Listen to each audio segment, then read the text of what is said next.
अस्सलामुअलैकुम। Of camera stories के एक न्यू एपिसोड के साथ मैं हूं Mazhar Malik. Thank you so much and love you so much आप सबके प्यार भरे फीडबैक का। आज की जो स्टोरी है जिसमें ज़िक्र है अमावस की रात का। अमावस की रात एक ऐसी रात जो बहुत ही अंधेरी रात होती है। मैं इस पर ज़्यादा रोशनी तो नहीं डाल सकूंगा, लेकिन जितना मैंने इसके बारे में सुन रखा है कि एक वो रात होती है जिसमें वो तमाम रूहें, जिन्नात, आत्माएं, चुड़ैलें, तमाम इस तरह की जो छुपी हुई मखलूक है जिनको हम जिन भूत चुड़ैलें कहते हैं, ये इस अमावस की रात को बाहर निकल आते हैं। और कहा जाता है कि इंसानों को अमावस की रात को अपने घरों में चला जाए, क्योंकि बाहर बहुत ज़्यादा तादाद में ये चीज़ें पाई जाती हैं। आज की भी जो कहानी है पुराने वक्तों की एक ऐसी कहानी जिसमें जब मैं इस कहानी को पढ़ रहा था और जब मैंने पढ़ा अमावस की रात का जिक्र हुआ, तो यकीन मानो कुछ लम्हे के लिए मैं भी थोड़ा सा खौफ महसूस करने लगा। तो वक्त ज़ाया नहीं करते, कहानी को शुरू करते हैं। ये कहानी हमें भेजी है शाजिया ने। इनका ताल्लुक़ इंडिया के एक इलाके से है और वो कहती हैं कि यहाँ की ये बड़ी मशहूर व मारूफ़ कहानी है। बहुत सारे लोगों को ये याद है मुँह ज़बानी, और बहुत सारे लोगों से ये कहानी सुनी गई है। पुराने वक्तों की ये कहानी है। ये इस तरह की कहानियाँ होती हैं जो आज भी मैं आपको सुनाने लगा हूँ। जिस तरह शाजिया ने इस कहानी के बारे में कहा, अमृतसर से इनका ताल्लुक़ है। ये कहानियाँ कभी पुरानी नहीं होती, नस्ल दर नस्ल ये कहानी सुनाई जाती है। किसी चौधरी, किसी महाराजा की, किसी राजा की ऐसी कहानी होती है जो वालिदैन अपने बच्चों को, बच्चे जवान हो के अपने बच्चों को, और इस तरह नस्ल दर नस्ल ये कहानियाँ चलती हैं। कहानी के दो मेन किरदार, जिसमें एक नाम है रुस्तम और एक नाम है माहजबीन। माहजबीन नाम इसलिए है कि वो वाकई ही बहुत ही ज़्यादा खूबसूरत थी। इतनी खूबसूरत कि जो भी देखता रह जाता। उनके वालिद साहब का नाम मैं चौधरी साहब ही यहाँ कहानी में रखने जा रहा हूँ। उन्होंने भी एक कहानी का नाम में जो बताया है चौधरी साहब का, वो कहते हैं नाम तो उनका दिलावर था, लेकिन सब उनको चौधरी साहब कहते थे। कहानी शुरू होती है रुस्तम से कि रुस्तम, अच्छा उन्होंने सुनाई इस अंदाज में है कि मुझे भी सुन के मज़ा आया, तो मैं कोशिश करूंगा उसी अंदाज में कहानी को बयान कर सकूं। रुस्तम आज भी सड़कों पे आवारागर्दी कर रहा था। लोग देखने वाले इस अंदाज में देख रहे थे कि एक खूबरू शक्ल का नौजवान हाथों में एक फाइल पकड़े ज़मीन को तकते हुए इस तरह चल रहा है जैसे पाँव वजनी से हैं। ऐसी सोचों में गुम है कि पाँव उठाए ही नहीं जाते, फिर भी मस्ती में मस्त चला जाता है, क्योंकि वो जानता था मजदूर बाप ने कितनी मुश्किलों से मेहनत करके अपने पेट को काट के बचा के पैसे मुश्किलों से रुस्तम को पढ़ाया था कि काश इसको बड़ा अफसर अपनी आंखों से देख सकूं कि बेटे जिसको मैं पढ़ा रहा हूं, जिंदगी में ही मैं देख लूं मेरा बेटा एक अफसर बन गया। उसके बाद बेशक मैं आंखें बंद करके इस दुनिया को खुदा हाफिज कर लूं, मर जाऊं। आज वो बाप, बूढ़ा बाप बिस्तर पे लेटा था इस उम्मीद पे कि घर में दो जवान बेटियां थीं और उनसे छोटा वो रुस्तम था जो पढ़ लिख के अब जवान हो गया था। वक्त हुआ चाहता था, रिश्ते भी आ रहे थे दोनों बहनों के लिए, लेकिन जो भी आता लड़की को देखता पसंद कर लेता, लेकिन साथ ही वो पूछता घर की हालत देख के कि आप जहेज में क्या देंगे, और यहीं से बात ना बन पाती और वो रुखसत हो जाते। बड़े बड़े अच्छे रिश्ते आए थे, कोई भी ऐसा रिश्ता नहीं आ सका था जिसके अंदर खुदा का रहम भी हो, इंसानियत के लिए कोई तरस भी हो, बच्चों की सीरत को देखे, बच्चों की सूरत को देखे, जहेज को ना देखे। लेकिन अभी तक जितने भी आए थे वो घर को खाली गुर्बत को देख के, रिश्ता कबूल होने के बावजूद जहेज ना मिलने का सुन के उस घर से रुखसत कर जाते। पूछते वालिदैन से सरसरी निगाहों में, बच्ची को आप जहेज़ में क्या देंगे? तो वालिदैन सर झुका लेते, देने को कुछ होता तो वो भी सर उठाते। तो झुका हुआ सर देख के वो वहीं से ही वापस चले जाते। और ये सारी बातें सोचता हुआ वो नौजवान जो अपनी तालीम मुकम्मल करके अपनी डिग्री हाथ में पकड़े, आज भी एक आफिस से इसलिए वापस लौट के आ रहा था कि आफिस वालों ने उससे पूछा था कि तुम्हारे पास कोई सिफारिश है या इस नौकरी को हासिल करने के लिए कि तुम्हारे पास रिश्वत के पैसे हैं? ना ही उस गरीब के पास कोई सिफारिश थी और ना ही रिश्वत देने के लिए इतनी भारी भरकम रकम थी। इसलिए वो उस रोड पे चलते हुए उसका पांव बहुत भारी हो रहा था, घर की तरफ लौट रहा था। कैसे होगी बहनों की शादी? मैं कैसे अपनी बहनों का सहारा बनूंगा? ऑफिस के धक्के खाते खाते अब तो नाउमीद ही हो चला था। इन्हीं ख्यालों में सोचते सोचते घर के दरवाजे तक पहुंचा तो आगे माँ ने दरवाज़ा खोला, इस उम्मीद के साथ बेटा आया है, आते ही कोई खुशखबरी सुनाएगा कि आज नौकरी माँ लग गई है। बेटे के चेहरे को देखते ही माँ ने कहा, आ गया मेरा बेटा रुस्तम, कोई बात नहीं, नौकरी हो जाएगी। पूछना नहीं पड़ा, माँ माँ होती है, बेटे के चेहरे से ही पहचान गई। कोई बात नहीं मेरा बेटा, मुंह हाथ धो लो, मैं तुम्हारे लिए खाना लगाती हूं। और वो उसी तरह टूटे हुए दिल के साथ मुंह हाथ धोने के लिए चला गया। अब मंजर है दूसरी तरफ का, जहां एक बहुत ही अमीरो कबीर चौधरी साहब, चौधरी दिलावर, अपने वक्त का बहुत बड़ा चौधरी, रहमदिल चौधरी, अमीर चौधरी, लोगों का ख्याल रखने वाला चौधरी, लेकिन रब ने दिया भी इतना था, इतनी ज़मीनें, इतनी ज़्यादा ज़मीनें कि वो खुद भी जितना होता खुदा का शुक्र अदा करता और गरीबों में भी अनाज बांटता। बहुत बड़ी हवेली में रहता था, लेकिन वो परेशान था। एक ही दुख था उसका कि रब ने उसको कोई बेटा नहीं बेटी दी थी, सिर्फ एक ही बेटी जो महजबीन थी, हसीनो जमील, ऐसा चांद का टुकड़ा जो कोई देखता देखता ही रह जाता। एक दफ़ा निगाह महजबीन पे चली जाती तो वो अपनी निगाहें हटा ना सकता, इतनी खूबसूरत रब ने उसको बनाया था। जहां ऐसी चांद का टुकड़ा बेटी रब ने दी थी जो हुस्नो जमाल की पैकर थी, जो ऐसी हसीनो जमील के कोई आंख एक दफ़ा मुड़ के देख ले तो मुजस्सम सी हो जाए, आंख झपकना भूल जाए, पलकें एक जगह ठहर जाएं। किस हसीना को देख लिया, दौलत, नौकर चाकर सब कुछ था, लेकिन बाप परेशान था, झुकी हुई गर्दन इसलिए थी अमावस की रात आ रही थी। अमावस की वो खौफनाक रात जिसमें वो सब भयानक होने जा रहा था। हर अमावस की रात को जो भयानक होता आ रहा था, जैसे ही वो अमावस की रात आती हर तरफ अंधेरा ही अंधेरा फैल जाता, हर तरफ खामोशी हो जाती। तो उस हवेली के नौकर भी दबक के लेटे होते थे, हर कोई जल्दी चला जाता था, जानते थे कि आज महजबीन महजबीन नहीं रहेगी, उसके अंदर कोई और हाजिर हो जाता था।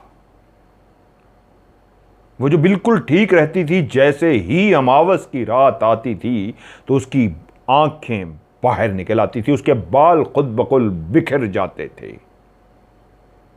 वो तितलियों की तरह खूबसूरत, वो नाजुक अंदाम सी लड़की ऐसे गला फाड़ के बोलती जैसे इंसान नहीं कोई शैतान बोल रहा हो। वो आवाज़, वो सुरीली आवाज़ उस लड़की की नहीं बल्कि किसी खौफनाक बंदे की आवाज़ हो, जिसका गला ही इतना खौफनाक होता कि कोई भी उन चीखों को, आवाज़ों को सुनता तो अपने कानों पे हाथ रख लेता। और वो ऐसा धाड़ती, ऐसा चीखो पुकार करती, ऐसे भारी भरकम गले से बोलती कि सब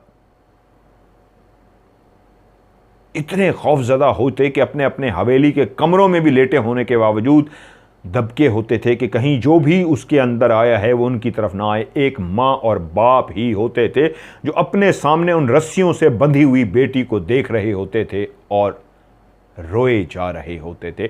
कुछ नहीं कर सकते थे वो अपनी बेटी के लिए। रस्सियों में इसलिए झगड़ा होता था कि इस रात अगर वो अपनी बेटी को रस्सियों में ना बांधते, वो सब पे हमला कर देती, वो सब तोड़ फोड़ कर देती। क्योंकि पहली दफ़ा उसके जब साथ ये हुआ था तो वो तो उसको संभालने में लग गए थे, नौकरों को आवाज़ें देते हुए कि पकड़ो, क्या हुआ महाजबी को। लेकिन जब महाजबी की ताकत को देखा, महाजबी के गुस्से को देखा, तो पता लगा महाजबी है ही नहीं, कोई और है जो नुकसान ही करता जा रहा है, सब चीज़ें तोड़ता जा रहा है। एक हाथ मारता है तो उठा उठा के सबको पटक देता है।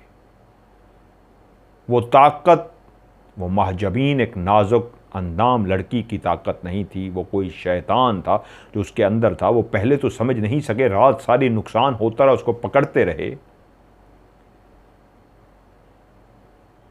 लेकिन समझ नहीं सके थे महजबीन के साथ हुआ क्या है। अब तो ये सर झुकाए वो चौधरी दिलावर यही बैठा सोच रहा था, फिर वो रात आएगी और शाम ढलने से पहले ही बेटी को वो रस्सियों से बांध देंगे कि उस रात भी वो सारी रात चीखो पुकार करेगी, बंधी रहेगी। और वो अमावस की रात जब चली जाएगी तो वो फिर बेहोश हो जाएगी, सोती रहेगी, 2 दिन सोएगी और फिर जब जागेगी तो ऐसे जैसे कुछ हुआ ही नहीं। रुस्तम अपने दोस्त के साथ बैठा था और दोस्त उसको पूछ रहा था, यार क्या हुआ है, तेरा चेहरा इतना लटका हुआ क्यों है, क्यों परेशान है तू इतना। उसने कहा, यार तू मेरे घर के सारे हालात को जानता है, तू जानता है मैंने इसलिए तालीम हासिल की थी, फर्स्ट पोजीशन ली थी, बहुत अच्छे नंबर लिए थे कि मैं एक नौकरी कर सकूंगा, बहनों के लिए जहेज इकट्ठा कर सकूंगा। लेकिन अब हालात ये हैं कि मुझे लगता है शायद मुझे नौकरी ना मिल सके। 3 महीने हो गए हैं दफ्तरों के धक्के खाते हुए, ना ही रिश्वत के पैसे हैं, ना ही कोई सिफारिश, ना उम्मीद सा हो चुका हूं। कुछ समझ नहीं आती, करूं तो क्या करूं। मां का परेशानी का चेहरा, बाप को बिस्तर पे बीमारी की हालत में लेटे हुए और बहनों को छुप छुप के रोता हुआ मजीद नहीं देख सकता। मैं बता क्या करूं, तू मशवरा दे। मुझे पैसे चाहिए यार, मुझे नौकरी चाहिए, बाप की दवाई लेनी है, बहनों की शादी करनी है। दोस्त बोला रुस्तम को, यार बात सुन, मेरे पास तेरी इन बातों का हल है, लेकिन तू जिद्दी बहुत है, मैं क्या करूं। उसने सर जो झुकाया हुआ था ऊपर उठाया और कहा, क्या बता तो सही। उसने कहा, मैं कैसे साधु बाबा को जानता हूं जो तेरा ये काम कर सकता है। रुस्तम बोला, कैसा काम। वो तेरी नौकरी करवा सकता है, वो इल्म वाला है, वो ऐसा जादू करता है। बहुत सारे लोग जब उनके काम नहीं बनते थे वो उसके पास गए थे तो उसने उनका काम कर दिया है। अगर तू हामी भरे तो मैं तेरा काम भी करा सकता हूं, तेरी नौकरी यूं हो जाएगी और फिर तू अपनी बहनों की शादी भी कर सकेगा। क्या ख्याल है। रुस्तम मुस्कुराया और उसकी तरफ देख के कहा कि तुझे पता भी है मैं इन फजूल बातों को नहीं मानता, और तू पता है, जानता भी है कि मैं ऐसे बाबुओं के पास ना कभी गया हूं ना कभी जाऊंगा, तू फिर क्यों मुझे इस तरह की बातें करता है। तो दोस्त आगे हुआ और उसे कहा, रुस्तम सोच तो सही, मेरे कई मिलने वाले हैं जो उस बाबे के पास गए हैं, उनकी नौकरी होगी है, तो एक दफा सोच तो सही, तेरी भी हो जाएगी। रुस्तम अपनी जगह से खड़ा हुआ, उसने कहा, यार वैसे भी देर हो रही है, मैं चलता हूं, ये अपनी फजूल बातें अपने पास ही रख। ये कहा और घर की तरफ रवाना हो गया। अमावस की रात तो गुजर चुकी थी, वो सब कुछ हो चुका था जो हर साल, जो हर अमावस की रात पे होता था। शाम को बाप ने महाजबीन को बांध दिया था और उस रात भी महाजबीन ने बहुत शोरगुल किया था। कोई करीब नहीं जा रहा था सिवाय मां और बाप सामने थे, जो बेटी को देख के रोए जा रहे थे और जानते थे जब तक सुबह नहीं होगी, रोशनी नहीं फूटेगी, बेटी इसी तरह चीखती चिल्लाती रहेगी। वो इंतज़ार में थे कि बेटी सुबह होते ही बेहोश हो जाए तो रस्सियों से उसको खोलें और उसके बिस्तर पे उसको लिटा सकें। यह अमावस की रात गुजर गई थी। आज महाजबीन अपने बिस्तर पर बैठी थी। कुछ दिन पहले ही तो अमावस की रात गुजरी थी और वो सोच रही थी, काश उस रात मैं उस नदी के किनारे ना जाती। एक अमावस की रात थी, ऐसी अजीब खौफनाक रात थी। हर तरफ घुप अंधेरा था, चांद छुप चुका था।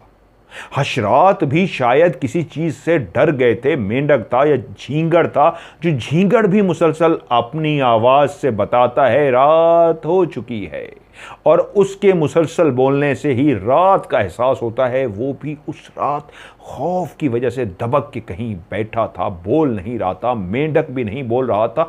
कुत्ते भी कभी अगर आवाज निकालते थे तो भौंकते नहीं थे, ऐसी डरावनी आवाज निकाल रहे थे जैसे किसी चीज को देख के रो रहे हों, भेड़िए की तरह अजीब सी आवाजें निकाल रहे थे। कुत्ता जैसे डरा सहमा होता है, इस अंदाज में वो रो रहे थे। ये एक अमावस की रात थी। उस बड़ी सी हवेली में अभी भी लाइटें बहुत सारी जगहों की जल रही थी।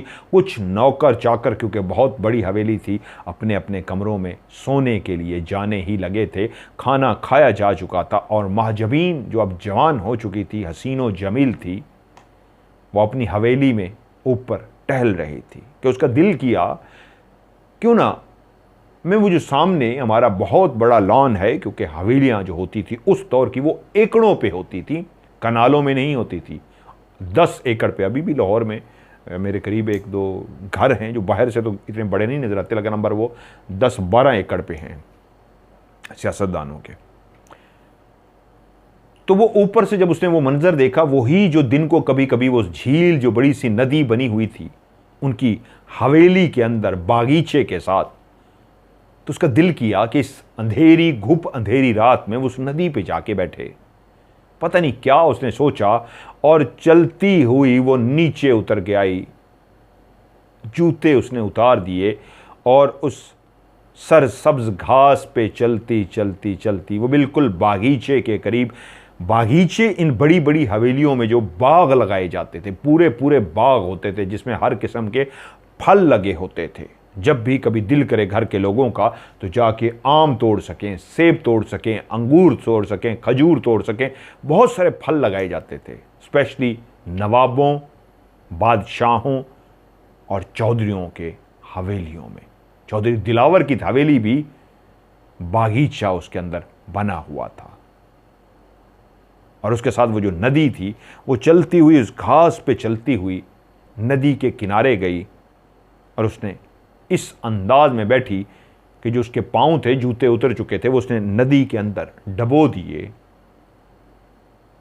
उदास भी नहीं थी, शायद दिल इस तरह का था कि बाहर घूमने को दिल कर रहा था आज, तो वो आके बैठ गई। उसको अमावस की रात का भी नहीं पता था, ये जरूर पता था कि आज बहुत ज्यादा तारीकी है, पहले से ज्यादा बाहर वो ब्लैक ज्यादा है, अंधेरा ज्यादा है।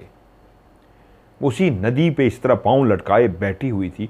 वो किन ख्यालों में गुम थी कि एक आवाज उसके कानों में आई, महाजबीन। एकदम वो अपने ख्यालों से चौंकी कि किसने पुकारा, कोई नौकर आया है, कौन आया है? पीछे मुड़ के देखा, कोई भी नहीं। ये मेरा वहम था, ये क्या मैंने आवाज़ सुनी है? वो अपने आप से मुखातिब हुई, फिर अपने ख्यालों में गुम ही होने लगी थी। फिर से उसी मस्ती में पाँव को नदी के अंदर बैठी हिलाने लगी थी कि फिर से आवाज़ आई, महाजबीन। इस दफ़ा वो ख्यालों से चौंकी, महाजबीन। अब उसने क्लियर सुन लिया था। साथ ही तीसरी दफ़ा बोलने वाले ने उसका नाम उसको पुकारा। इस दफ़ा ऊंची आवाज़ में कहा गया, महाजबीन, महाजबीन। इतने प्यार से नाम पुकारा गया कि वो हैरान थी, कौन है जो इतने प्यार से मेरा नाम पुकार रहा है? और जैसे ही उसकी निगाह सामने पड़ी तो नदी के उस पार धुंधला धुंधला सा कुछ नजर आ रहा था। अंधेरा इतना था कि कोई था जिसका नाम पुकार रहा था, और वही जो परली साइड पे था उसका नाम पुकारते पुकारते नदी के साथ घूमता घूमता उसकी तरफ आना शुरू हो गया। उसी प्यार से उसका नाम पुकारता हुआ आ रहा था। बहुत सरूर था उसके पुकारने में, महाजबीन, महाजबीन, महाजबीन। और यही शहर इस तरह का था कि वो उसको देखती रही। वो ह्योला सा था। वो चलता चलता जब उसके बिल्कुल सामने से आया तो वो बहुत ही हसीनो जमील जैसे महजबीन चांद का टुकड़ा थी, वैसे ही हसीनो जमील एक शहज़ादा था। वो शहज़ादा जो उसने सुन रखा था कि घोड़े पे सवार होके एक शहज़ादा आएगा, वो घोड़े पे सवार नहीं था लेकिन एक शहज़ादा ही था। वो सामने खड़ा था, बहुत लंबे लंबे उसके बाल थे, जैसे लड़कियों के बाल होते हैं, घुंघराले बाल थे, चौड़ा उसका सीना था, ना वो पतला था ना वो मोटा था। ऐसे लगता था जैसे वर्जिश करके वर्जिशी जिस्म को, अपने जिस्म को उसने स्मार्ट, उस वक्त तो बॉडी बिल्डिंग का कॉन्सेप्ट नहीं था लेकिन उस वक्त वो वर्जिशी जिस्म कहते थे कि वर्जिश कर करके, पहलवानी कर करके कमाल खूबसूरत उसने अपना जिस्म बनाया था। इंतहाई नफीस किस्म के रेशमी उसने कपड़े पहने हुए थे। नाजुक अंदाम जिस तरह की महजबीन थी वैसा ही लगता था किसी महल का शहजादा उसके सामने खड़ा है। ताज की तरह एक सर पे उसने ताज पहन रखा था और ताज के अंदर से उसके घुंघराले बाल लहरा रहे थे। वो सामने आकर खड़ा हुआ और उसने अपनी बाहें खोल दी और महजबीन से कहा, महजबीन मैं आ गया हूं, मेरे पास आओ। महजबीन जो अभी तक उसकी जादुई शख्सियत में खो सी गई थी, उसको देखी जा रही थी और अपनी जगह से हिल नहीं सकी थी, तो वो दोबारा से मुखातिब हुआ, महजबीन मैं हूं तुम्हारा साहिर, मैं आ गया हूं, आओ मेरे पास। वो इतने प्यार से बुला रहा था कि वो ऐसे जैसे कोई रिमोट कंट्रोल किसी शहर में आ गई हो और रिमोट उसी शहजादे के हाथ में था कि वो ऐसे ही उठी कि उसको जैसे कोई होश ही नहीं, और वो चलती हुई गई। वो जो दूर बाहें खोल के खड़ा था बिल्कुल उसके पास, चंद कदम के फासले पे आके खड़ा हो गया था ताकि उसको नज़र आ सके। वो चलती उसके करीब गई और जाती उसने भी उसको गले लगा लिया, और जब उसके करीब पहुंची तो वो जो साहिर हाथ खोल के खड़ा था उसने उसको गले लगा लिया। सुबह हुई, हवेली की रौनकें बहाल हुई, हर कोई अपने अपने बिस्तरों से उठ रहा था। चौधरी और उसकी बीवी भी उठ चुके थे, नाश्ते की तैयारियां हो रही थीं, और जब नाश्ते की टेबल लग चुकी तो कहा, महजबीन को बुला के लाइए। नौकरानियां महजबीन के कमरे में गईं तो महजबीन कमरे में नहीं थी। बाथरूम का दरवाज़ा भी देखा, नहीं है। आके बताया कि साहब जी महजबीन तो कमरे में नहीं है। तो कहा, इस वक्त सुबह सुबह कहाँ चलेगी? एक तो इस लड़की की भी समझ नहीं आती, देखो इसको। सब उसको ढूंढना शुरू हो गए, इधर ढूंढ इधर ढूंढ इधर ढूंढ। सब कहें चौधरी साहब महजबीन नहीं है। वो एकदम परेशान हो गए, क्या हो गया, ऐसी क्या बात हुई? बीवी से पूछा कि बताया महजबीन ने सुबह सुबह कहाँ उठ के चली गई? उसने कहा वो ऐसा करती तो नहीं है लेकिन पता नहीं इस वक्त कहाँ चली गई है। खैर ढूंढना ऐसे शुरू हुए कि परेशानी सी लायक हुई, पूरी हवेली छान मारी, महजबीन पूरी हवेली में नहीं थी। तो एकदम चौधरी साहब ने कहा, बागीचे में देखो, कहीं बागीचे में ना चली गई हो। वो अक्सर रात को चहलकदमी करती है, सुबह तो नहीं करती, आज सुबह ही ना चली गई हो, बागीचे में ढूंढो। आज की कहानी ऐसी है कि अमावस की रात का जिक्र है। मेरे दरवाजे पे इतना यानी कि कोई तकरीबन 4 इंच 5 इंच जितना गोला सा गुजरा है, जो दरवाजे के ऊपर से गुजरा है, जैसे लाइट गुजरती है, वो नहीं था। अगर आप हैं इस वक्त हैं, अगर नहीं 100% आप इस वक्त हैं कहानी सुनने, इसको हिलाएं ज़ोर से, अपनी मौजूदगी का एहसास दें। मैं कहानी जारी रखूँगा ताकि मैं इसको ये समझूंगा कि आप लोगों को भी कहानी पसंद आती है, जो इस वक्त सुन रहे हैं, जिसको मैंने देख लिया है। चौधरी साहब के कहने पे बागीचे में ढूंढने के लिए सारे वहां पे पहुंचे और उसको ढूंढना शुरू कर दिया। तो किसी की निगाह पड़ी, नदी के किनारे महजबीन बेहोश पड़ी हुई थी। ये रही महजबीन, आवाजें आनी शुरू हो गई और सारे भागते हुए महजबीन की तरफ गए। उसको उठाया, देखा तो वो बेहोश पड़ी है।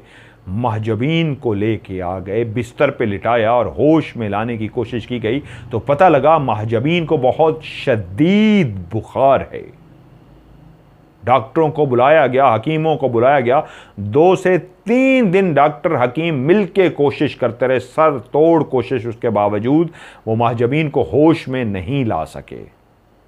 तीसरे दिन जब उसको बुखार कम हुआ, वो आंखें खोलती थी फिर सो जाती थी।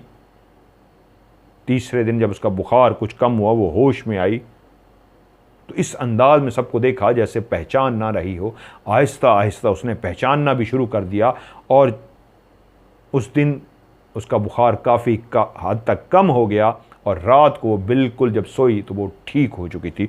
सुबह जब वो उठी तो इस अंदाज में उठ के आई जैसे उसको कुछ हुआ ही नहीं था, वो बिल्कुल नॉर्मल हो। घर वालों ने उससे पूछा क्या हुआ तुम्हारे साथ? उसको कुछ भी याद नहीं था। उसने कहा कुछ भी नहीं, क्या हुआ मेरे साथ? तो घर वालों ने इशारों किनारों में उससे पूछा कि कहीं इसको बताए ये परेशान ना हो जाए कि वो नदी के किनारे तुम लेटी थी, क्या हुआ था? उसने कहा कौन सी नदी के किनारे? हाँ वो नदी, मैं क्यों लेटी? तो वो समझ गए कि इसको कुछ याद नहीं है, तो मना कर दिया कि जब इसको याद नहीं है तो कोई भी इसको याद ना कराए महजबीन के साथ क्या हुआ है। यूं सब इस वाक्य को भूल गए। वक्त गुजरा, अमावस की रात पहुंच गई।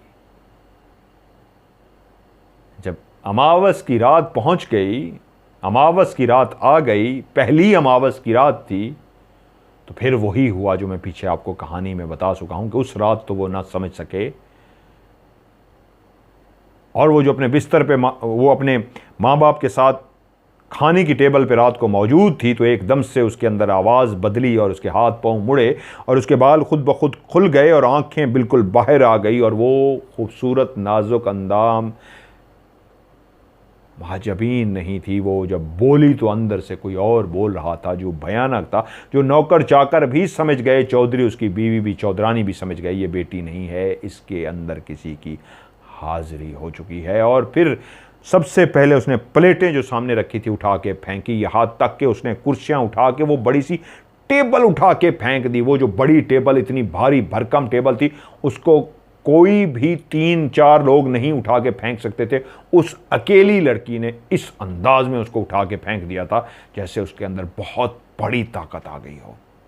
तब वो समझ गए और बड़ी मुश्किलों से सारे नौकरों को इकट्ठा करके काफ़ी तोड़ फोड़ जब वो कर चुकी, काफ़ी नुकसान हो चुका था, तब वो समझ गए थे बेटी बेटी नहीं है, उसके वजूद के अंदर कोई और है जो बहुत ही ताकतवर है। बांधने में कामयाब तो हो गए, लेकिन शदीद खौफजदा होके कि हुआ क्या है, जो अभी तक बैठी खाना खाने लगी थी बिल्कुल ठीक थी, हुआ उसको क्या है? वो तो उस वाक़ये को भूल चुके थे। और जब सुबह हुई, रोशनी फूटी, तो बंधी हुई बेटी जो रात सारी चीखती चिल्लाती रही, पूरी हवेली लरजती रही खौफ से। पहले तो वो बेहोश हुई थी, बीमार रही थी, हाजिरी अब उसके अंदर हुई थी, लरजती रही खौफ से। वो पूरी हवेली की दरो दीवार सारे खौफजदा रहे। लेकिन जब सुबह हुई तो ऐसी सोई, बंधी हुई सोई, जब उठी तो एकदम से परेशान हुई, चीखना शुरू कर दिया। सब जो पास थे हैरान रह गए कि वो पूछ रही थी चीख के, ये मुझे बांधा हुआ क्यों है, क्या हुआ है, मुझे बांध क्यों दिया है? यकीनन वो समझ गए भूल चुकी है उसके साथ क्या हुआ है। तब समझ गए वालिदैन अमावस की रात थी। अगली अमावस की रात जब आने वाली थी, वो अलर्ट उसके लिए थे। नौकर चाकरों को भी उन्होंने पहले से तैयार कर दिया था, तैयार रहना। फिर अमावस की रात आने लगी है और जैसे ही अंधेरा फैला, वो जिसके लिए तैयार थे वही सब कुछ हो गया, हाजिरी हो गई। और फिर से वही सब मंजर जो पिछली अमावस की रात पे हुआ था। जब उसने दोहराने लगी तो उन्होंने जल्दी से उसको बांध लिया और फैसला चौधरी साहब कर चुके थे। अब हर अमावस की रात को महजबीन को बांधना पड़ेगा, और जैसे ही रात ख़त्म होगी, सुबह होगी, महजबीन ऐसा सोएगी जैसे कुछ हुआ ही नहीं है। वो सब कुछ भूल जाती थी, उठती थी तो चीखते हुए पूछती थी, मुझे बांधा क्यों है, क्या हुआ है आपको, मुझे बांध दिया है आप लोगों ने। वो लड़ती थी वालिदैन से इस बात पे कि ये क्या करते हैं आप लोग, मुझे बांध देते हैं। क्योंकि उसको कुछ याद नहीं होता था कि रात उसके साथ क्या हुआ है। अब तो ये सिलसिला चल ही पड़ा था। कोई पीर, फकीर, आमिल, कोई बंदा नहीं था जिसके पास वो उसको लेके ना गए हों। जो कोई भी पता लगता वो महजबीन को उसके पास लेके जाते। वो अपना अमल करता, वो उसके ऊपर पढ़ाई करता, वो झाड़ पूंछ करता, हर वो चीज़ जो वो जानता अपने इल्म की रोशनी पे वो सब आजमा लेता। लेकिन ना ही कोई हाजिरी होती उसके ऊपर, ना ही उस महजबीन को कुछ होता। वो उसी तरह बैठी रहती। वो जब पूरी कोशिश कर चुकता और कुछ भी ना होता तो वो कह देता, मेरे बस से बाहर है, मुझे नहीं समझ आ रही क्या मसला है। और के पास जाते, वो पढ़ना शुरू करता, अमल शुरू करता, झाड़ पूंछ करता, जो कुछ भी करता, वो सामने बैठी रहती पुरसकून सी, कुछ भी ना होता और वो भी माजरत कर लेता। तो कोई भी ऐसा बंदा जिसके बारे में उनको पता चलता, वो लाजमी पहुंचते, लेकिन वो माजरत करता, कुछ भी नहीं कर पाता था। बट हर दफ़ा जैसे ही अमावस की रात आती थी, महजबीन के साथ वो रात उसी तरह भयानक मंजर करती जो हर अमावस की रात को होता था उसके साथ। आज भी चौधरी साहब बहुत उदास बैठे थे। फिर एक अमावस की रात आने वाली थी, फिर उनकी बेटी रात को तकलीफ में चली जाती। अब तो वो परेशान थे कि बेटी का रिश्ता भी कैसे करेंगे। छुपाते हैं इस बात को तो भी गलत है, बताते हैं तो कौन शादी करेगा। वो इसी परेशानी में सर झुकाए गमज़दा से बैठे थे कि एक नया नौकर, जो उसने कुछ दिन पहले ही इस घर में नौकरी की थी, वो चाय देने के लिए पहुंचा तो कहा, मालिक आपसे कुछ कहना है। एक ठंडी सांस निकाली, सर ऊपर उठाया और कहा, बोलो। कहा, मैं आपको दुखी देखता हूं तो बहुत उदास हो जाता हूँ। मुझे अभी कुछ ही दिन हुए हैं इस घर में आए हुए। आप बहुत नेक इंसान हैं, लोगों का ख्याल रखते हैं, लेकिन मुझे पता लगा है आप बेटी की वजह से बहुत परेशान हैं। छोटी मालकन की वजह से आपके दुख को मैं महसूस कर सकता हूँ, आपके ऊपर क्या गुजर रही है। अगर आप इजाज़त दें तो मैं आपको एक साधु का बता सकता हूँ। वो साधु बहुत पहुँचा हुआ है और मैं आपको यकीन दिलाता हूं, अगर आप उस साधु के पास छोटी मालकन को लेके जाएंगे तो वो आपको इसका हल ज़रूर करके देगा। वो इतने यकीन से कह रहा था, चौधरी को उस वक्त एक आस, एक उम्मीद नज़र आई। उसकी लफ्ज़ों से लगता था कि जितना वो यकीन से कह रहा है, कुछ तो है उस साधु में। पहली दफ़ा जो चौधरी ना उम्मीद हो चला था कि आप शायद कुछ भी ना हो सके। बेटू का पूछा, कहाँ है? उसने कहा, हुजूर आप तैयारी करें, मैं आपको ले चलता हूं। उसने कहा, कल नहीं, अभी चलेंगे हम। छोटी मालकन को भी तैयार होने का हुक्म दिया गया और यूं तैयार हो कि वो साधु के उस डेरे पे पहुंचे जो इंसानी आबादी से दूर एक अलग थलग एक उसने डेरा बनाया था। कच्चा सा एक मकान था जिसके अंदर वो साधु बैठा था। वो साधु के बाद पहुंचे तो साधु ने जैसे ही महाजबीन को देखा तो उसने बोलने से मना कर दिया। चौधरी और बाकियों का, बोलो मत, चुप कर जाओ। और वो देखता रहा और उसके बाद उसने कहा, आप लोग सब बाहर चले जाओ, महाजबीन को यहीं छोड़ दो। चौधरी दिलावर हिचकिचाया कि कैसे एक नौजवान बेटी को इस साधु के पास छोड़ूं, ये मैं कैसे करूं। तो उसने इस खौफनाक बुरी निगाहों से चौधरी को देखा तो चौधरी समझ गया कि मुझे बाहर जाना ही होगा। उसका अंदाज, उसका देखना, उसका बोलना ऐसा था जो अभी तक पहले किसी के, जितने लोगों के पास वो लेके गए थे उनमें से कोई ऐसा नहीं था। तो वो चुप करके चौधरी बाहर चले गए। थोड़ी देर के बाद आवाज़ आई, अंदर आओ। चौधरी दिलावर जब अंदर दाखिल हुआ तो बेटी एक साइड पे बेहोश पड़ी हुई थी और वो जो साधु था अपनी जगह पे वैसे कायम मुदायम बैठा था। फ़र्क ये था, उसकी आंखें लाल हो चुकी थी। ऐसा लगता था उसका चेहरा खून से भर गया हो, लाल सुर्ख हो गया था, जैसे पता नहीं उसने क्या किया है। उसके चेहरे पर लाली ही लाली थी, ऐसे जैसे शदीद वो गुस्से में हो। वो हाँप रहा था, वो कोई जलाली ऐसा मंत्र पढ़ बैठा था। उसने कहा, तुम जितने लोगों के पास भी गए हो आज तक तुम्हें किसी ने नहीं बताया। कोई जान भी गया था उनमें से तो वो इतनी जुर्रत नहीं कर सका कि तुम्हें बता सके कि इसके साथ मसला क्या है। सुनो, मैं तुम्हें बताता हूं, तुम्हारी बेटी के साथ शाह जिन्नात है। शहनशाह जिन्नात, शाह जिन्नात जिनको कहा जाता है जिन्नात का बादशाह, ये शहजादा है और बाप के बाद अब ये बादशाह बन चुका है, अपने कबीले का सरदार है। शाह जिन्नात, शहनशाह नाम है इसका, साहिर, और ये तुम्हारी बेटी पे फिदा हो चुका है।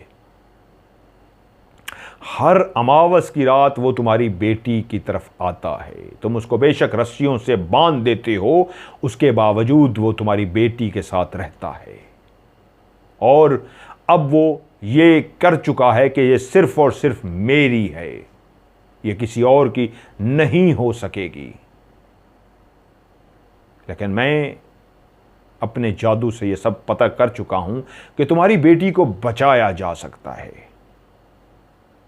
एक ऐसा लड़का जो चांद की पहली तारीख को इतने बज के इतने मिनट पे पैदा हुआ था, वो ऐसे समय थे, वो ऐसी घड़ियां थीं जिसमें वो ताकतवर और शक्ति वाला पैदा हुआ है। अगर वही लड़का मिल जाए और उसको महजबीन के साथ शादी करा दी जाए, वो और उसके साथ जिस्मानी ताल्लुक बनाए, तो वो लड़का तो मर जाएगा। जिस्मानी ताल्लुक जैसे ही मुकम्मल हो जाएंगे, उसकी थोड़ी देर बाद वो लड़का मर जाएगा, लेकिन महजबीन की जिंदगी बच जाएगी। वो जो शहनशाह जिन्नात है, साहिर, उसने तुम्हारी बेटी में एक ऐसा जादू, एक ऐसा सहर जहर भर दिया है कि जो भी इसके साथ जिस्मानी ताल्लुक बनाएगा वो मर जाएगा। जितनी भी शादियां करोगे, रात को ही मरा हुआ पाओगे। इसकी सुहाग रात होगी, सुहाग रात को ही वो मर जाएगा। जितनी भी शादियां करोगे वो मर जाओगा। तो कितनी शादियां करोगे? सिर्फ अगर वो लड़का जिसकी खास निशानी है उसके उल्टे पांव की नीचे वाली साइड पे आधा चांद बना है। अगर वो आधे चांद वाला जिसके पांव के नीचे बना है वो लड़का मिल जाए और शादी इससे कर ले, वो तो मर जाएगा, इसको नई जिंदगी मिल जाएगी। फिर वो जो लड़का है आधे चांद वाला, वो इतना ताकतवर है, इतना शक्ति है उसके अंदर, वो मरेगा तो सही, लेकिन इस सहर को, इस जहर को खत्म कर देगा।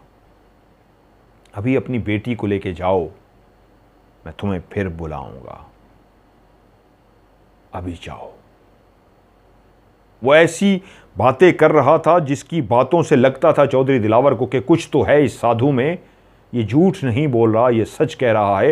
वो बहुत सारी बातें जो उन्होंने बताई ही नहीं थी उसको, अभी तो आए ही थे तो उसने चुप रहने का कह दिया था, सब कुछ वो जानता था। वो तमाम बातें बताई थी जो सिर्फ चौधरी और चौधरा उनको पता थी, नौकरों को भी नहीं पता थी। वो दोनों माँ बाप थे, सिर्फ वो जानते थे उस लड़की की, लेकिन वो साधु वो भी जान गया था। तब वो मान गए थे कुछ तो है इसके अंदर। उसने कहा सिर्फ मैं ही हूं जो इतना भी पता कर सका और तुम्हें बता सका हूं, क्योंकि मेरा इतना जादू है। कोई और भी अगर तुम्हें बताता वो उसको मार डालता। खैर, वो अपनी बेटी को लेके चले गए। उधर आज फिर रुस्तम की बहन का रिश्ता देखने के लिए लोग आए थे। आते ही लड़की को देखा, पसंद कर लिया। खुशी खुशी घर के अंदर बहनें भी खुश थी, छोटी भी खुश थी। चले बड़ी की शादी होगी तो उसके बाद मेरी भी शादी हो जाएगी। रुस्तम भी खुश था।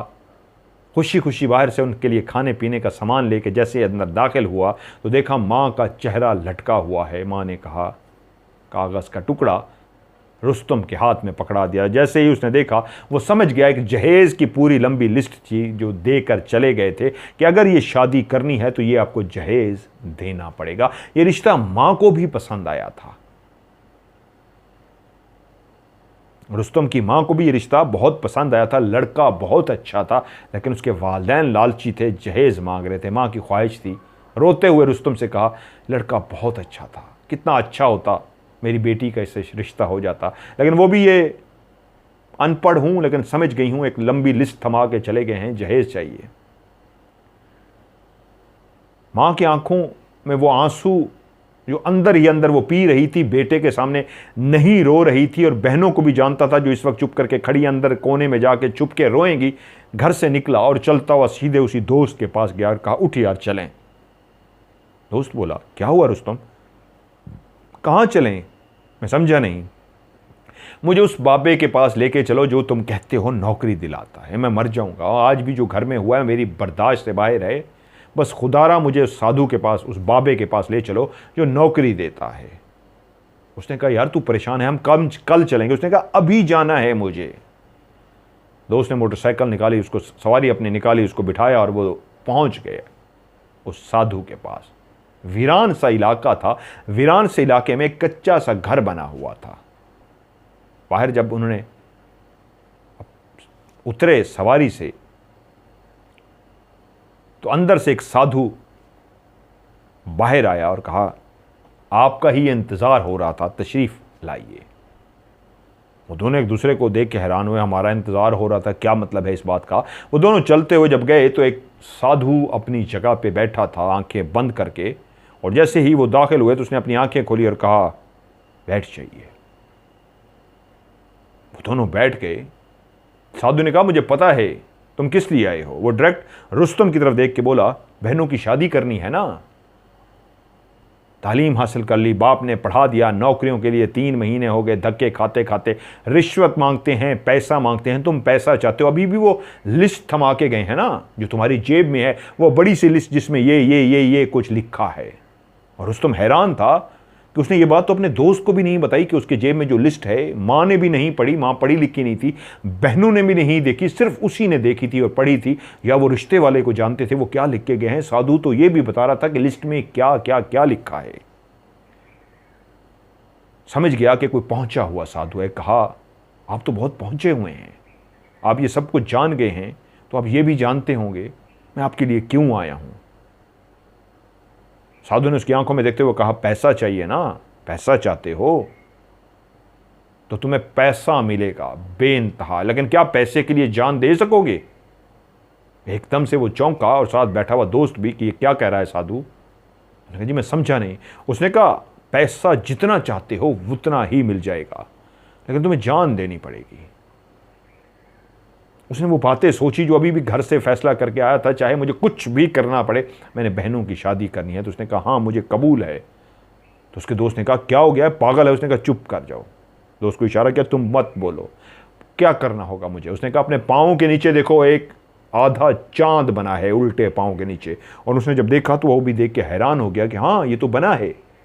उसने कहा तुम ही हो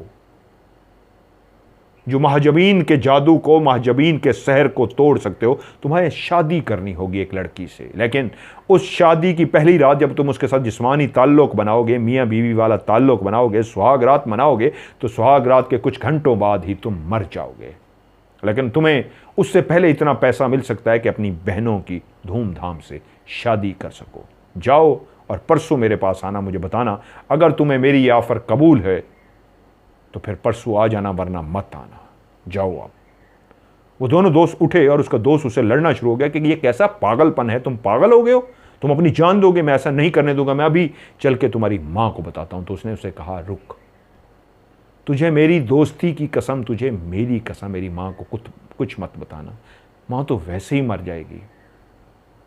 जब बहनों की शादी नहीं होगी, आए रोज आते हैं लोग, लौट जाते हैं, बाप की बीमारी का पैसा कहां से आएगा, बहनों की शादी कहां से होगी, मुझे तो नौकरी मिलने से रही, तेरे सामने है, तू ही मेरा दुश्मन बन रहा है, मैं तुझे कसम देता हूं मेरे घर वालों को मत बताना। यारी की कसम देके उसने उसको चुप करा लिया। और उधर से उस साधु ने चौधरी साहब को भी बुला के सारी बात बता दी कि लड़का मिल गया है, परसों का उसका टाइम है, आप भी इतने बजे पहुंच जाएगा, मैं आपको गारंटी देता हूं वो लड़का पहुंच जाएगा। और परसों लड़का भी वहाँ मौजूद था और चौधरी भी वहाँ पे मौजूद था। चौधरी ने उस लड़के को देखा तो उसको तरस आया उसके ऊपर कि नहीं मैं इसकी जान नहीं ले सकता, कैसे इस खूबसूरत लड़के को मैं मरने के लिए कह दूँ। कहा नहीं मुझे कबूल नहीं है, लेकिन साथ ही बेटी की मोहब्बत जाग उठी। बाप था ना, बेटी के लिए सब कुछ करने को तैयार था। रब ने दी भी तो एक सिर्फ बेटी ही थी, औलाद में और तो कुछ भी नहीं था। उसको भी तड़पता नहीं देख सकता था। अच्छा इंसान था, लोगों का ख्याल करने वाला था, लेकिन बेटी की मोहब्बत में सर झुका लिया। साधु ने पूछा क्या आप दौलत देने को तैयार हैं। उसने कहा जो ये मुंह से मांगेगा मैं इसको सब कुछ देने को तैयार हूं। और चौधरी ने कहा इधर आओ मेरे बेटे, उसको गले लगा लिया। कब करनी है बेटी अपनी बहन की शादी। उसने कहा अगर आप पैसे दें तो वो हफ्ते का टाइम दे गए थे, हम हफ्ते के अंदर अंदर मैं अपनी बहन की शादी कर दूंगा और आप जब चाहेंगे मैं आपके लिए हाजिर हूं। तो साधु ने कहा ये जो चांद की पहली तारीख आ रही है उससे पहले जो रात है वो बेहतरीन ठहरेगी। सादगी से महजबीन का और इस नौजवान का रिश्ता तय कर दीजिए। और यूं वहां पे बैठे हुए मामलात भी तय हो गए। पता ही ना लगा। मां हैरान थी इतना पैसा कहां से आया, क्योंकि शादी हो रही थी और बेटी की धूमधाम से शादी हुई और वो अपने घर को रुखसत भी हो गई। बेटे से पूछा कहां से आई ये पैसे। उसने कहा मां बस अल्लाह ने कहीं से दे दिए हैं, एक दोस्त के साथ कारोबार किया था, छोटा मोटा सा, वो ऐसे चल पड़ा है कि समझ ही नहीं लगी। तो उसने मुझे कुछ पैसे उधार भी दे दिए हैं, कुछ मेरे हैं, मैं चुका दूंगा क्योंकि हमारा कारोबार चल रहा है। माँ अभी शादी कर तू, अल्लाह देता है दे देगा। माँ को यकीन नहीं था कि इस तरह अल्लाह छप्पड़ फाड़ के भी देता है, लेकिन ये भी खुशी थी चलें एक बेटी की तो शादी हो रही है। वही रिश्ता जो माँ को पसंद आया था, जो लड़का बहुत अच्छा था, लेकिन जहेज़ की लिस्ट दे गए थे, पूरी जहेज़ की लिस्ट उन्होंने खरीदी और बेटी को यूं हफ्ते के अंदर अंदर रुखसत कर दिया। उधर वो जो रात पहुंची, वो अपने घर से निकला, एक खत अलमारी के अंदर रखा कि कोई भी अलमारी खोले तो सामने देख ले, और चौधरी साहब के साथ मुसलसल जो राब्ते में था वहां पहुंचा। महजुबीन उसका तारुफ हो चुका था, वो दोनों किसी को भी नहीं पता था, एक दूसरे को पसंद करने लगे थे। अगर वो महजुबीन थी तो खूबरू ये भी था, और उस रात उन दोनों की शादी कर दी गई। शादी क्या हुई, सादगी से निकाह पढ़ाया गया। चौकीदार, मुलाजिम, नौकर, चाकर सब उस शादी में शामिल हुए, सादगी से निकाह हुआ, और यूं दूल्हा और दुल्हन सुहाग रात के लिए उस कमरे में दाखिल हो गए, जो एक के लिए मौत और एक के लिए जिंदगी का कमरा था। एक खौफनाक रात गुजरी, एक काली स्याह रात गुजरी, जहां उस हवेली में बाकी नौकर तो इस परेशानी में, हैरानी में सो रहे थे। मालकन की इतनी सादगी से जल्दी में शादी हुई, समझ नहीं आई। चौधरी और चौधरानी ज़रूर रात सारी जागते रहे, बेटी आज रात को बच जाएगी, रुस्तम मर जाएगा। यह राज सिर्फ चौधरी और उसकी बीवी जानते थे, या वो लड़का रुस्तम। चौधरी एक नेक इंसान था, लेकिन उस रात तड़पता रहा। कभी उसको लगता बहुत गलत ज़िंदगी का उसने फ़ैसला किया है, बेटी की मोहब्बत में किसी और की जान ले रहा है। दूसरी तरफ सोचता अगर मैं ये काम ना करता तो फिर बेटी मर जाती। तो बाप की मोहब्बत गालिब आ गई, इंसानी हमदर्दी, अल्लाह की मखलूक से प्यार पीछे रह गया। बेटी की मोहब्बत ऐसी जाग उठी कि कुर्बानी देने को तैयार हो गया। जब सुबह हुई तो नौकर से कहा, जाओ चौधरानी से कहो दूल्हा और दुल्हन को कहें नाश्ते के लिए बाहर आए। जब चौधरानी अंदर दाखिल हुई तो कमरे में जो मंजर था वो दिल दहला देने वाला मंजर था। और इसी तरह उसी घर में जहां वो खत छोड़ के आया था रुस्तम, वहां पे भी मां ने कहा, कहां है रुस्तम, अभी तक नाश्ते पे नहीं पहुंचा, उसको जगा के लाओ भाई को, आज क्या हो गया उसको। जब बहन जगाने के लिए गई, कमरा छान मारा तो कमरे में भाई नहीं था। अलमारी खोली तो ख़त ज़रूर रखा था, इस अंदाज में कि कोई भी अलमारी खोले तो ख़त पे ही निगाह पड़े। ख़त उठा के लाई और कहा, माँ पता नहीं ख़त मिला है, भाई तो पता नहीं कहाँ है, सुबह सुबह चला गया। उसने कहा, ख़त है, किस चीज़ का ख़त है बेटा, पढ़ना ज़रा। तो लिखा था, माँ अलविदा, मैं जा रहा हूँ। जब आप लोग ख़त पढ़ रहे होंगे उस वक्त सुबह हो चुकी होगी, और तब तक मैं इस दुनिया को छोड़ चुका हूँगा। माँ मेरे पास कोई रास्ता नहीं था, बाप की दवाई के पैसे नहीं थे, बहनों के लिए जहेज भी लाना था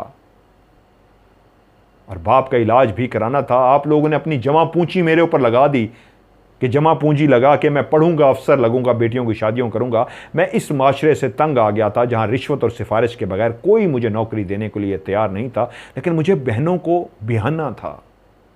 माँ की आंखों में आंसू नहीं, खुशियां देखनी थी। बाप की बीमारी का इलाज करना था, तो मैंने अपनी जान का सौदा कर लिया। एक बहन चली गई है, ये जो दूसरी इस वक्त खत पढ़ रही है, इसके लिए उसी अलमारी के कपड़ों के नीचे पैसे रखे हुए हैं जो बाप की बीमारी के लिए भी काफ़ी होंगे और इसकी शादी के लिए भी काफ़ी होंगे। अल्लाह इस चौधरी साहब को खुश रखे जिसने इतना मुझे दौलत दे दी है कि आप लोग एक अच्छी ज़िंदगी गुजार सकेंगे। ये अपनी बेटी से इतना मोहब्बत करता है कि उसने मुझे इतनी दौलत दे दी है। लेकिन माँ, मैं भी आप लोगों से इतना ही प्यार करता हूँ जितना चौधरी अपनी बेटी से प्यार करता है। उसकी अच्छा नेक शख्स होने के बावजूद बेटी की मोहब्बत में सब कुछ करने को तैयार हो गया है और इतनी दौलत भी दे दी है और ये गुनाह करने को भी तैयार हो गया है। तो मैं भी आप लोगों की मोहब्बत में जान देने को तैयार हो गया हूँ। जब आप लोग ख़त पढ़ रहे होंगे, मैं आपको अलविदा कर चुका हूँगा, मैं इस दुनिया को छोड़ चुका हूँगा।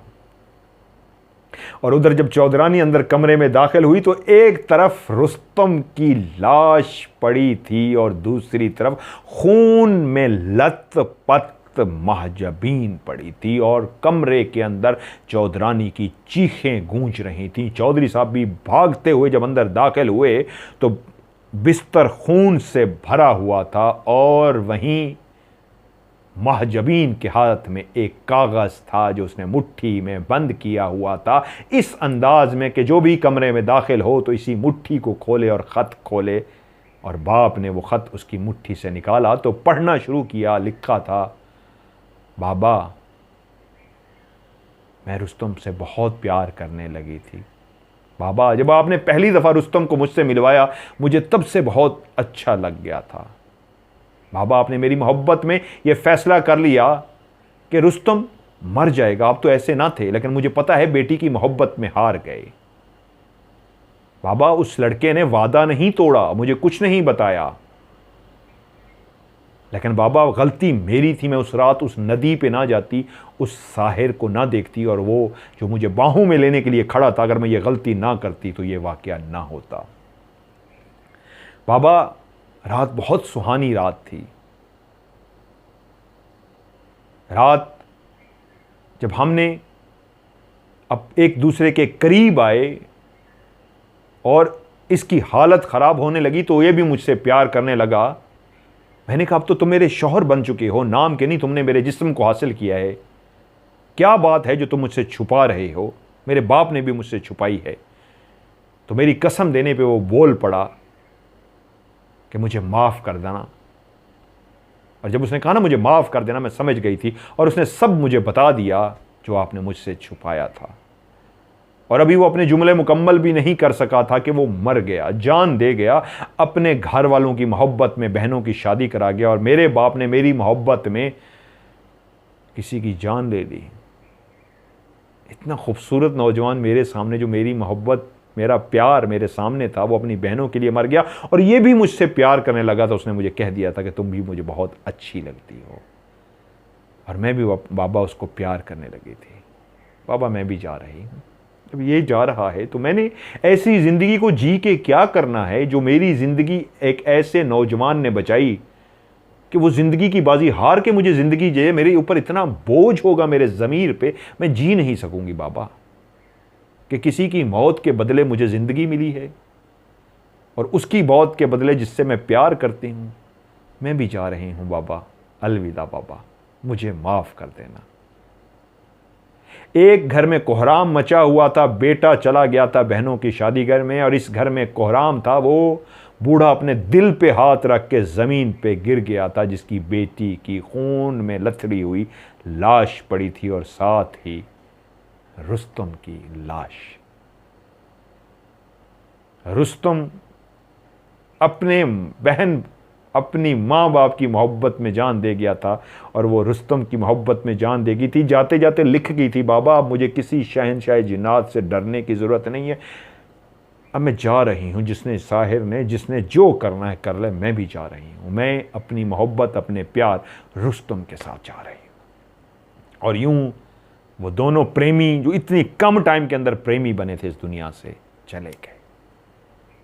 और कहानी का टाइटल था अमावस की रात। बहुत ही खौफनाक अमावस की रात। आज की कहानी सुन के अब लोगों की भी फीलिंग अजीब सी हो गई होगी, ऐसे है ना?